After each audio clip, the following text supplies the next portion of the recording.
Los desafíos que combinan el periodismo y la actual situación de pandemia a nivel mundial en esta noche en Fuego Cruzado. Sin duda que la labor de los periodistas es fundamental, en primer lugar, para llevar información a la gente, a los ciudadanos, pero también para hacer una rendición de cuentas de los gobiernos.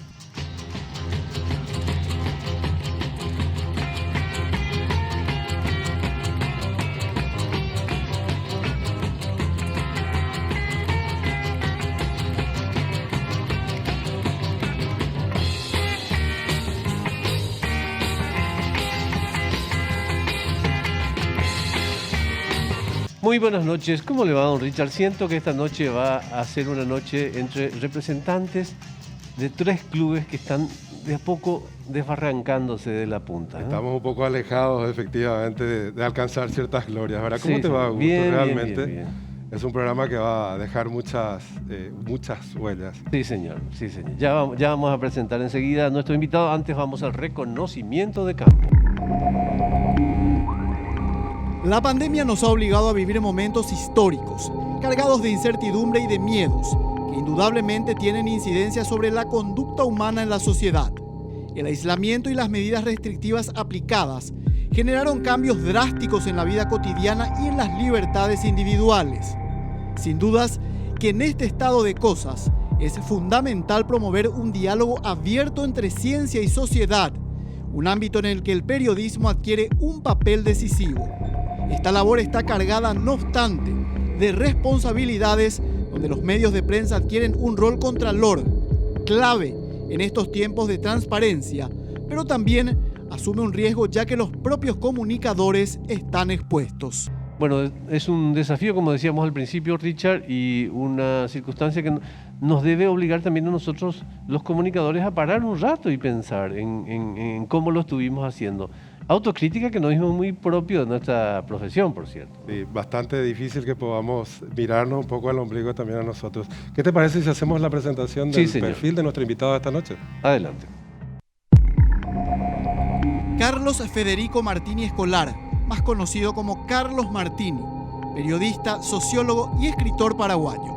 Egresado de la Facultad de Sociología y Ciencias Políticas de la Universidad Pontificia de Salamanca, sede Madrid, España. Fue docente en la Facultad de Filosofía y Ciencias Humanas de la Universidad Católica Nuestra Señora de la Asunción.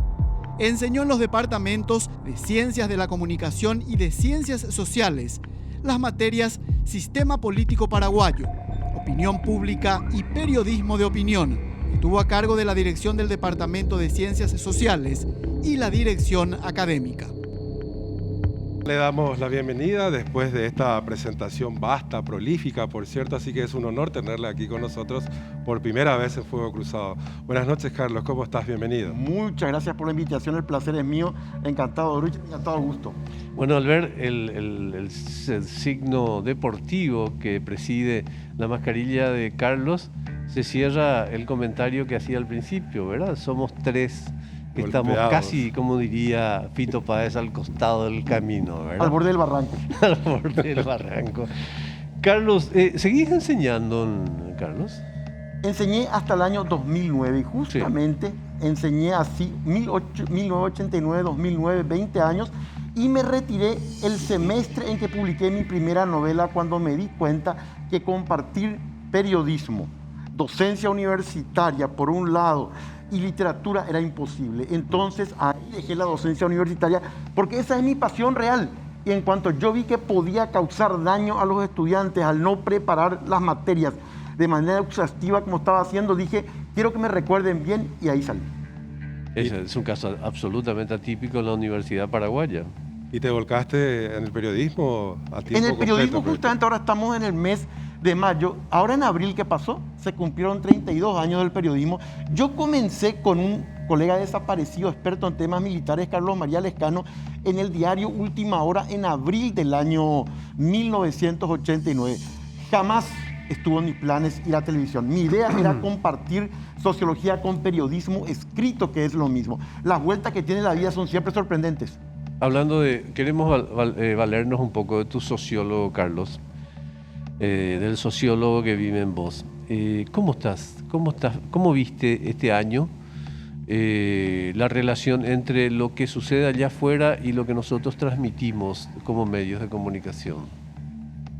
Hubo un primer momento, el 11 de marzo, cuando se inicia la cuarentena estricta, donde en general, y aquí quiero hablar de los medios tradicionales de comunicación, porque las redes sociales, que son también protagonistas centrales, tuvieron otra lógica distinta, porque allí no hay lo que se llama un control desde el punto de vista de la exposición periodística. En cuanto a los medios tradicionales, radio, televisión y prensa escrita, primero un acompañamiento a aquellas medidas que se decretaron el 10 de marzo. En el sentido de lo que ya sabemos, la cuarentena, el discurso era fundamental para ralentizar, es decir, hacer que menos tiempo tenga el virus de desarrollarse y por lo tanto había que cumplir con las medidas de confinamiento. Esa estructura, ese mensaje, la prensa en general lo acompañó. ¿Qué pasó en el camino? En el camino surgió un punto que comenzó a marcar el alejamiento de la prensa del equipo gubernamental. El 18 de abril, me acuerdo muy bien, un sábado, llegan los primeros insumos chinos. Entonces, al principio, con mucha expectativa. Pero luego se demostró que ahí era realmente una burla a la credibilidad de la gente. Y ahí comenzó, a mi modo de ver, una segunda etapa, que es en que la prensa, al mismo tiempo que apoyaba las medidas de higiene, comenzó a distanciarse en el plano de la gestión del gobierno. Para mí el 18 de abril marca un punto. Ese alejamiento, en vez de acortarse después, se fue amplificando con la aclaración no muy precisa de los insumos chinos.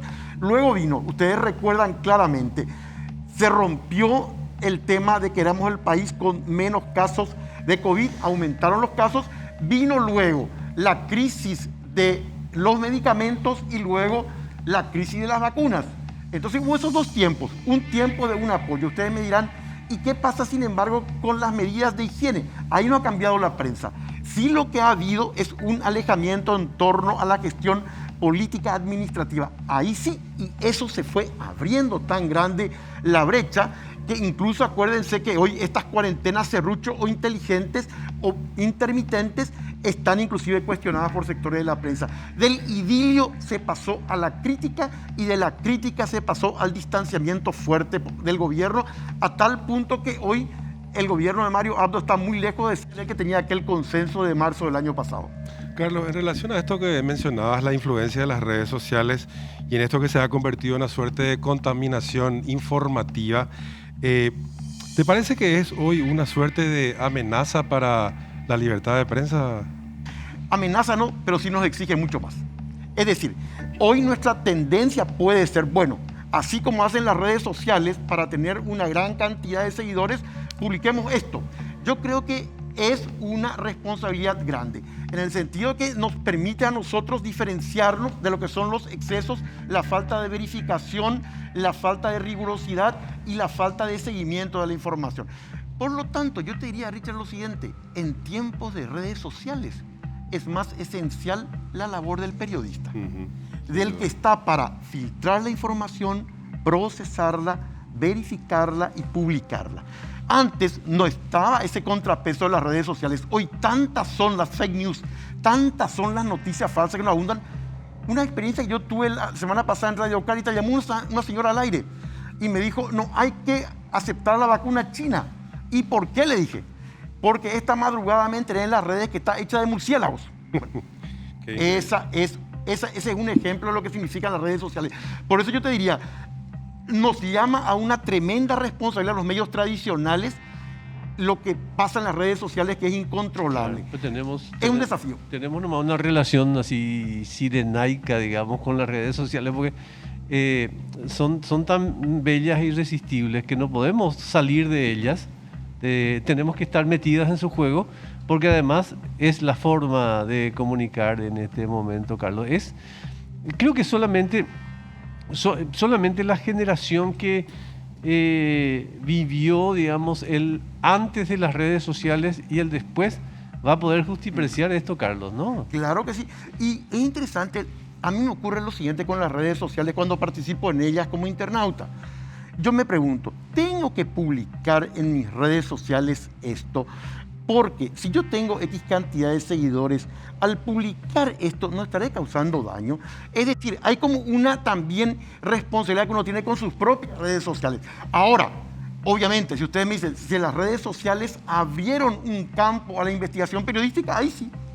En muchos casos ahí abrieron un campo. El tema está que es, digamos, información no procesada en muchos casos. A propósito de eso, porque es un tema interesante de debatir ese punto, Carlos, es lo siguiente: ¿en qué momento uno asume el rol de periodista o de influencer, por así decirlo? Influencer en su amplio sentido, no en términos propiamente publicitarios, pero es un desafío hoy para el periodista, para la persona comunicadora, separar información de opinión. Esencial. Eso sigue siendo esencial a mi modo de ver. ¿Qué nos pasa en este tiempo de las redes sociales? Aquellos principios periodísticos tradicionales, cardinales, son importantes. Diferenciar periodismo de opinión, desde luego. Y cuando un periodista está en la red social, no puede actuar solamente con internautas. Ese tiene el deber de también en la red social suya, en su cuenta, tener la misma responsabilidad al publicar. A eso me refería. Eso es esencial desde todo punto de vista. Estaba pensando en tu primera respuesta y me quedé con una idea, Carlos, al respecto de que es un momento complicado cuando nadie se pelea por entrevistar a un presidente, en la vida político-comunicacional de un país, que era lo que se vivía en la primera etapa que mencionaste, ¿verdad? ¿Quién no quería entrevistar a Marito en cada amanecer? O a Mazzoleni. O a Mazzoleni. Y concomitantemente quiero preguntarte sobre la confianza, porque eso puede ser lo que se rompe o queda indemne en las crisis, digamos, ¿no? ¿En qué medida este juego de confianza ha sido importante en esta coyuntura para amores y desamores, Carlos? ¿En qué confianza en las autoridades, digo. ¿Cuál es la pregunta ahí? O sea, digamos, ¿cómo caracterizas la confianza social en el gobierno, digamos? ¿Por qué momentos atravesó, digamos, ¿no? Primer momento de mucho apoyo. Inclusive yo me acuerdo que una vez Mario Abdo Benítez, en el momento todavía de mucha popularidad de Mazzoleni, dijo: ministro, no te preocupes, vos tenés el 98% de la aceptación y temen de que vos seas presidente en el 2023. Eso le dijo Mario Abdo y no generó tanta reacción. Entonces, el término de confianza, y eso es lo que se rompió. Yo la confianza, ¿saben cómo la veo? Como este vaso. Este vaso, si yo simplemente lo que hago es dejar la fuerza con la que estoy sosteniendo, al caerse se va a romper. Bueno, esto es la confianza. Es un vaso de vidrio, es una copa de cristal, un gesto, una acción, un error, un tipo de decisión minan la confianza y en un momento dado revienta. Y entonces se fue minando el gobierno de Mario Abdo Benítez con los temas que les dije. Desde los insumos chinos hasta el espectáculo esperpéntico de no tener vacunas, pero sí vacunatorios. Se rompió la confianza. Hay una ruptura, hay un hiato, hay un abismo, hay un precipicio entonces hoy entre una parte importante de la gente y el presidente de la República, al cual se le percibe también como muy poco resolutivo. Claro que no es que solamente una crisis de confianza, creo que hay una pérdida fuerte de confianza.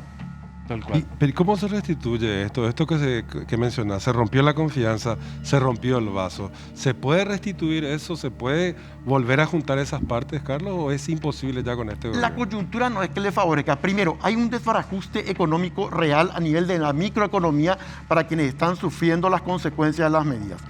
Por otro lado, hay un sector de la población que está hastiada, cansada y harta también. Hay aumentos de problemas mentales y emocionales también. Y sobre todo lo que estoy viendo respecto a tu pregunta, Richard, ¿sabes qué es?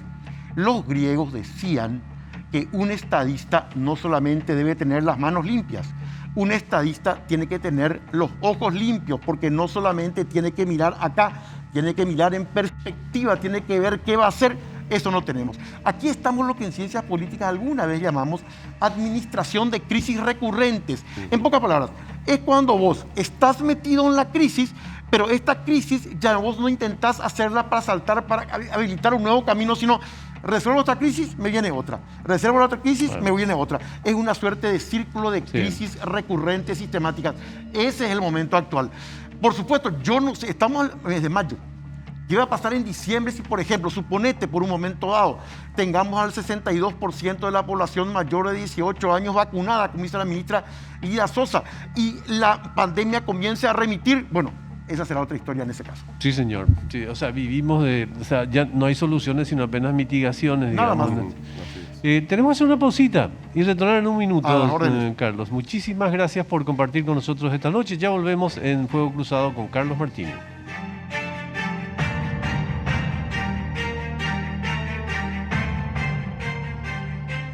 Seguimos en Fuego Cruzado en esta noche de G. Bueno, siguiendo un poquitito en los temas periodísticos de medios de comunicación, Carlos, ¿cuál te parece que debería o debiera hoy la prensa reivindicar en su rol principal, ya sea en la gestión crítica a los políticos o en la función de contralor específicamente? Ambas son esenciales, no tiene que haber una disyuntiva. En las dos vertientes tiene que establecer la prensa. Finalmente, ¿qué es lo que permite la prensa? Lo siguiente, hay una novela llamada Rosaura a las 10 de Marco de Nevi. Llega un pintor, un artista a un pensionado en Buenos Aires y se instala ahí. Entonces comienza a recibir cartas de una misteriosa Rosaura. Pero en un momento la matan a Rosaura. Entonces la novela está escrita desde la perspectiva de varias personas que muestran diferentes versiones. Y en un momento de la novela hay esta frase que para mí se nos aplica a lo que vos decís en el papel de la prensa. Dice la novela en un momento dado: la realidad es alguien que tiene no 2 caras, no 10 caras, tiene 100 caras.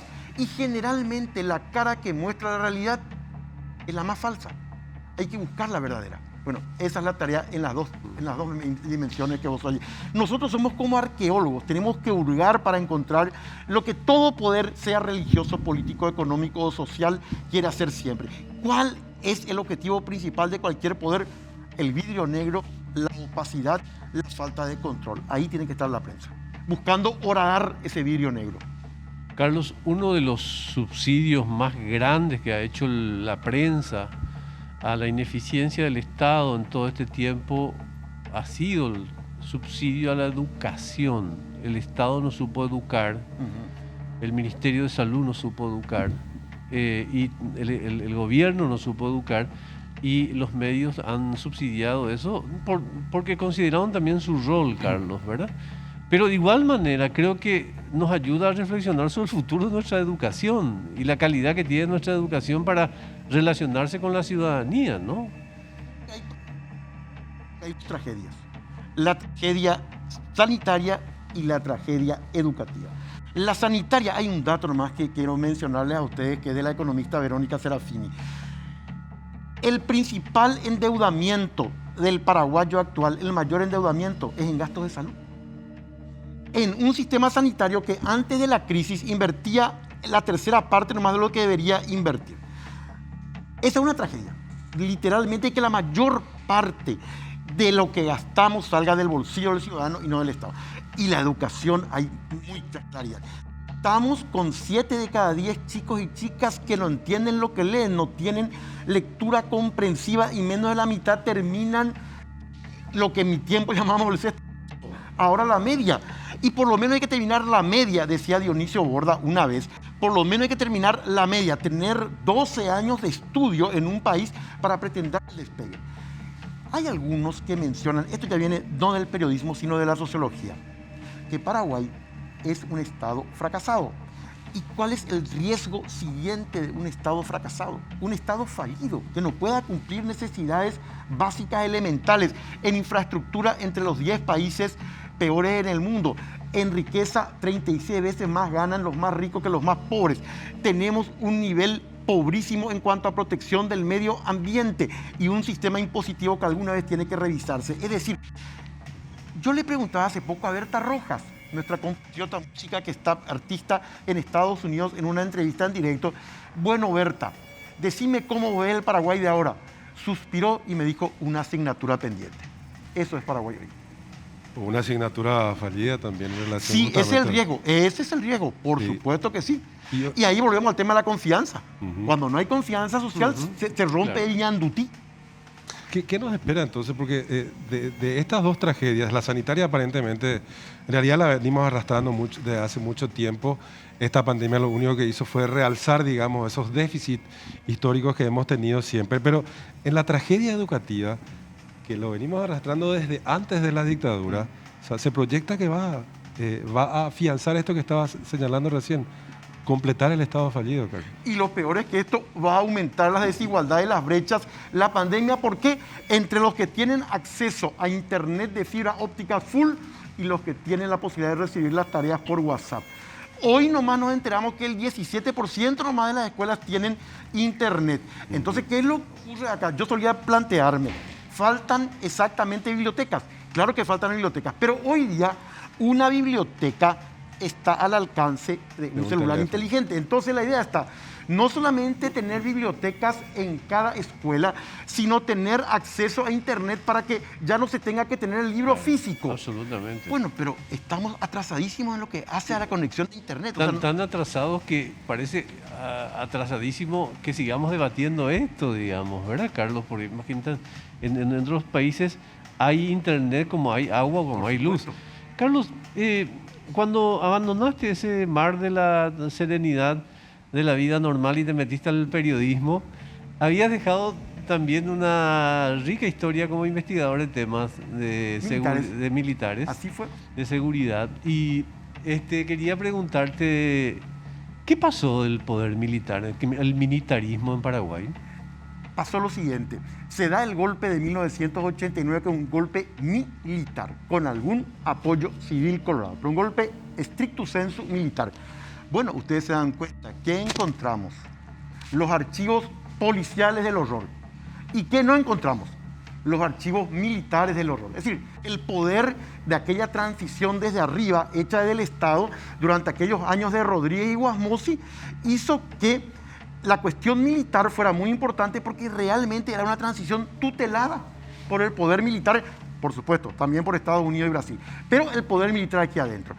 Y fue aumentando lo que se llama el riesgo para la democracia. ¿Se acuerdan? Aquel intento fallido de golpe de Oviedo contra Guasmosi en abril de 1996 ya fue un hito. Y un general iba acaparando tal poder que podía constituirse en un fenómeno político peligrosísimo. Recuerden las elecciones de septiembre del año 1997 internas, que Oviedo le gana a Argaña. Entonces había que pararlo de alguna forma y ahí se entró en crisis, porque se produjo aquella dupla contra Natú, Cubas-Argaña. Por supuesto, aquello desembocó en la crisis final y ahí se produce, a mi modo de ver, el final del interés por el tema militar. Marzo del 99, cuando cae Oviedo, a partir de ese momento no ha habido un solo rumor de golpe militar. Parece que los militares entendieron. Mejor calladitos, porque además ahora el contexto internacional ya no era de la Guerra Fría y no la favorecía para nada. Ya era la paz caliente. Muchas gracias, Carlos, por tu visita esta noche en Fuego Cruzado. ¿Sí? Al contrario, gracias Richard, gracias a un placer. Bueno, Richard, nos despedimos hasta mañana. Ya llega el cuenta final. Cuenta final, sí señor. Nos vemos mañana. Hasta mañana. Muchas gracias.